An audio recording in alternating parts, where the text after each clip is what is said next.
Later on. One issue of substance that has emerged, if you like, submarine style, since that interview is his response to Nicola Sturgeon. He's written this letter. Let's pull out the sort of critical line in which Boris Johnson says to her on the issue of a second independence referendum, "I cannot agree to any request for a transfer of power that would lead to further independence referendums." Ian? Oh, really? I think we'll see about that.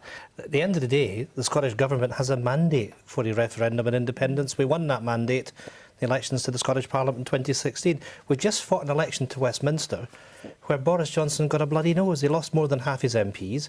The SNP has 80% of the MPs from Scotland. We got 45% of the vote. It isn't a good look for the Prime Minister to turn round and say that the people of Scotland can't get what they voted for.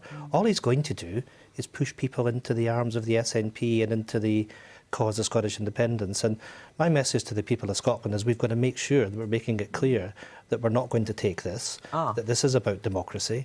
We have to stand up and make sure that in the first instance the Scottish Parliament gives its response to this.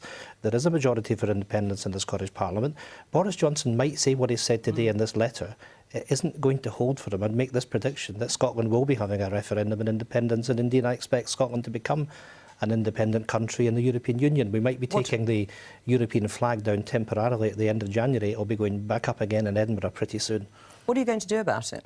Well, what we're going to do is make sure that there's a very robust message that comes back. The First Minister has said that she's going to reflect on this. There will be a response.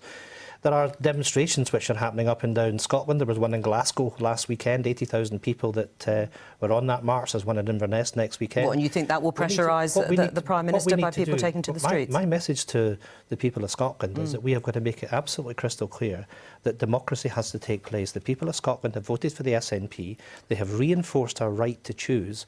Boris Johnson is not going to win this fight. He cannot stand in the face of that demand that the people of Scotland have demonstrated by voting for the Scottish National Party. And if I may say so, it is not a good look for a Tory party, and let me just finish with this, that their only message in the election campaign in Scotland was say no to Indy ref. Well, they got their message because they lost more than half their MPs. Boris has to respect democracy. Lee? We are respecting democracy. That democracy was confirmed in 2014 through a once-in-a-generation, a once-in-a-lifetime referendum, which your leaders at the time said.